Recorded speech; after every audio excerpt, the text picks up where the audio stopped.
Welcome back to Matuto Tayo channel!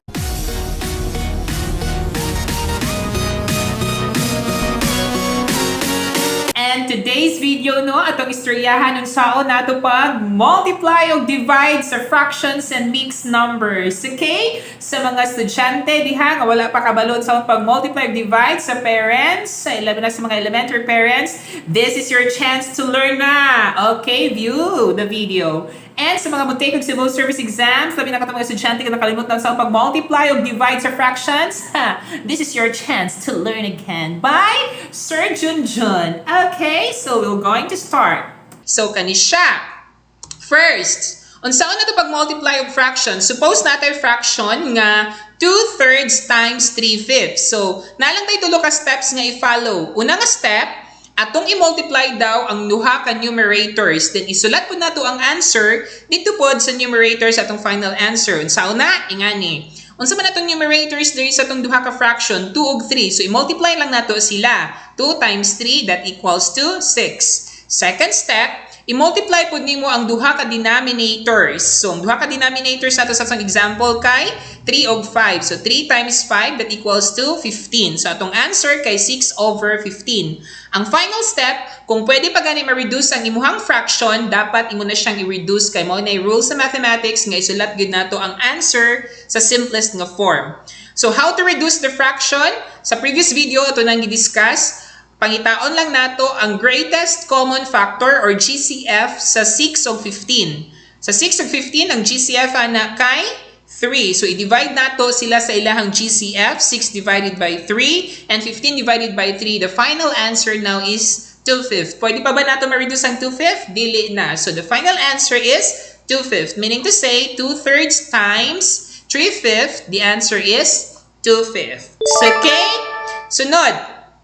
Unsaon na to pag-multiply og mixed number na sir? So, mixed number kay nakay whole fraction, nakay whole number din a fraction. For example, 2 and 2/3 gi-multiply nato og 3 and 3/5. So, naitulo ka pa maagi for actually upat ang ikaupat ani kay optional naman ni siya. So, una, i-change nimo ang ang mixed number rather, i-change nimo ang mixed number into improper fraction. I hope nakasabot ang tanan sa atong previous video kung saan na to pag-change. Pero ato lang gyapon i-explain diri. Ang pag-change sa mixed number into improper fraction, i-multiply ang denominator sa whole number, then i-add ang number nga nasa numerator, then you copy the denominator. Meaning to say, kung ang 2 and 2/3 i-change na to improper, i-multiply na to ang 3 times 2 plus 2, that is 8, then i-copy na tong denominator which is 3. So 3 and 3/5 is also equivalent to 5 times 3, 15 plus 3, 18/5. Second step, kay nag-times naman ka, fraction naman silang, duha na lang. So, i-multiply na lang nato ang duha ka numerator, i-multiply po nato ang duha ka denominator, then natay answer nga 144/15. Ang ikaupat nga step kay optional na lang siya kay nga naman, if the fraction can be reduced, then atong i-reduce. If dili na siya pwede ma-reduce, then dito ra tataman. For the case of 144/15 kay improper fraction man siya, kinahanglan nato nga i-change siya balik into mixed number. That's how we are going to reduce. Okay, I'm sorry. Okay, so 144/15 is the same as 9/3/5. Now, kung imong nabantayan, kung mag-multiply ka og mixed number, sir, kay dagko kayo nga number akong makuha. Then, sa mga bata, labi na sa mga elementary, maglisod kayo ta og deal basta numbers na above 100, no? Kay usahay din ang takabalo og daghan na kayo og factors kung baga ang number. Maglisod din tagkuha usahay sa GCF kung mag-GC. Kung ma-reduce magali ang fraction into lowest terms. So natay laing pamaagi how to multiply the mixed number. So katong gihapon nga example atong i-follow. Una lang gihapon, i-change nato sa una sila into improper fractions. So kana, ang ikaduha, i-reduce nato sila daan before nato sila i-multiply. So, unsaon pag-reduce? So, kani nga improper fractions, 8/3 times 18/5. Okay. Tan-awon nimo ang 8, then ang iyahang kaatbang sa ubo sa second nga fraction. 8 ug 5. Naabay common factor ang 8 ug 5. Greatest common factor ang 8 ug 5. Wala. So, okay ra na sila. Sunod, ang 3 ug 18. Naaba sila common nga factor? Yes. Ang common nila is 3. Na advantage ani kay 18 ra og 3 gagmay ra siya nga numbers which is dali ra ta makabalo sa factors labi na gid sa mga elementary nga mga bata. So ang greatest common factor nila is 3, so meaning to say i-reduce nato sila daan by dividing the greatest common factor. So ang 3 i-divide nato og 3 that is 1, ang 18 i-divide nato og 3 that is 6. So karon ang answer na lang adto mo na rin atong i-times. 8 times 6 that equals to 48 and then 1 times 5 is 5. Now, 48 over 5 is a smaller number kumpara adtong 144 over 15. Sa 48, pila di ay ka 5 naa. There are 9, tama? Kay 45 over 5 is 9. Pero naa pa may 3 nga bungkig, imo to siya gisulat as a numerator, then we copy the denominator. Okay? So, ana ra kasayon ang ato ang pag-multiply sa mixed number. Okay? So, what if pa jud, sir? What if, no? What if, sir, a whole number kay gi-multiply og mixed number? Okay, sayo na kay na. Una ra gihapon, basta naay mga mixed number gani, i-change nato sila into improper fraction. Now, always have to remember nimo nga tanang whole numbers naay na sila denominator nga 1. Always. 1 ilahang denominator. Then ang second step, i-multiply nato ang numerators, multiply po nato ang denominators, then to obtain the answer. Okay? So, ang 2 kay whole number man, it has always a denominator of 1. Ang 3 and 1/3, atong i-change into improper fraction, 3 times 3 plus 1, that's 10 over 3. Then i-times na lang tayo nato. 2 times 10, that's 20, and 1 times 3, that's 3. So we divide 20 over 3, pila answer? 6 and 2/3. Okay? Pila sa 20, pila ka 3, na unom. So that is your whole number 6. Napay sobra, yes, duha. So ang sobra mo, ito yung numerator, then i-copy na lang ang denominator, which is 3. Ingatan ka dali mag-multiply og whole number and mixed numbers and fractions. Okay? So, mo-proceed ta dito unsaon sir og mag-divide na ta sir karon. Dividing fraction. Example, 2/3 divided by 3/5. Okay, divide na. Simple steps. Una, i-turn nimo ang second fraction, ang ikaduha nga fraction, the one that you want to divide by, upside down. Ang tawag ana is reciprocal. Kuhaon nimo ang reciprocal sa second nga fraction. Sa reciprocal sir, balintunga silang duha. Ana ra siya kasayon.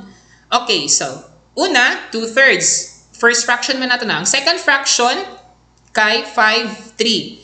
Nganong nahimo mo na siyang 5/3? Ang atong instruction, dapat nimo nga ikwaon ang reciprocal, balihon ra nimo ang posisyon nilang duha na, balintungon ra nimo. So instead of 3/5, mahimo siyang 5/3. Then ang second step, proceed din ta sa multiplication kung ato na siyang nabali. So times na dayon ta. Then sayo na kay kabalo naman ta mo times. Pag times na, i-times na tong duha ka numerator, 2 times 5, that's 10. 3 times 3, that's 9. Improper fraction man ni siya, kay mas dako ang numerator kaysa denominator, i-change na to into mixed number, which is the same as 1 and 1 over 9. Nakuha na to. Okay?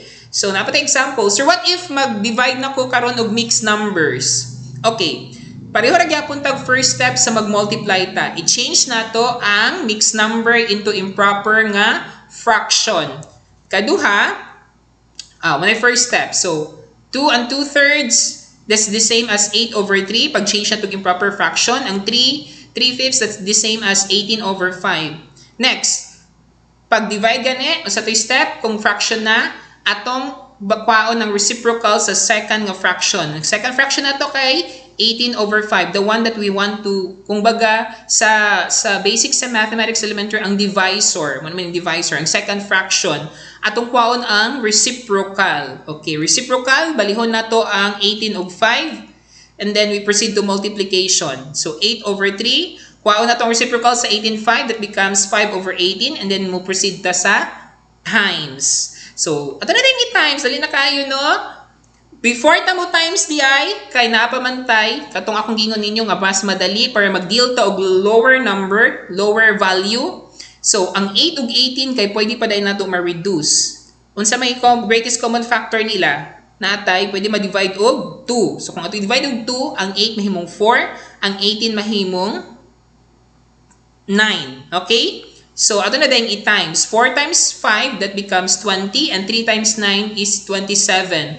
Sir, ako na itong i-multiply diretso ang 8 times 5, then 3 times 18. Mao na siya makalangan sa ubang estudyante. Nga naman, 3 times 18 na kay 54 over 40. Kanang medyo dako ang imuhang number. So pag reduce ana, medyo malibog kag pangita og factor. Kaya nga naman, kung magkadako ang imuhang number usahay, magkadaghan na iyahang factors. So, maglisod na po usahay ang mga bata. Okay? So, maunang before ta mag-multiply, tanawon din nato iyang opposite, ang ibabaw ug ubos sa duha ka fractions. Kung pwede ba ma-reduce 8 og 18, 3 og 5. Ang 3 og 5 kay wala mas like greatest common factor, so mo nang wala nato sila nahilabtan. Okay? So 20 over 27, pwede ba nato ma-reduce na by greatest common factor ang 20 ug 27? Wala. Proper na po ang fraction, dako ang denominator kaysa numerator. So mao na nato ang final answer. 20 over 27.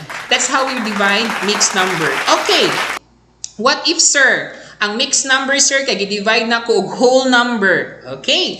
First step again, i-follow lang nato, i-change nato into improper fraction. So 8/3 divided by, unsa gali pag whole number, na siya always denominator nga 1. Very good. And then, kwaon nato ang reciprocal sa second nga fraction. So 8/3, 3 over 1, himong 1/3, then mag-move proceed ta sa multiplication. Then may multiply din nato 8 over 9. Ang ato ang answer kay di na pwede ma-reduce. And ang atong answer, proper fraction kay mas gamay ang numerator sa denominator. Mao na ato ang final answer. Okay? Thank you so much everyone sa inyong pagpaminaw kay Sir Jun og naamoy mga question and clarification, just comment down below. And don't also forget to subscribe our channel para matuto tayong lahat.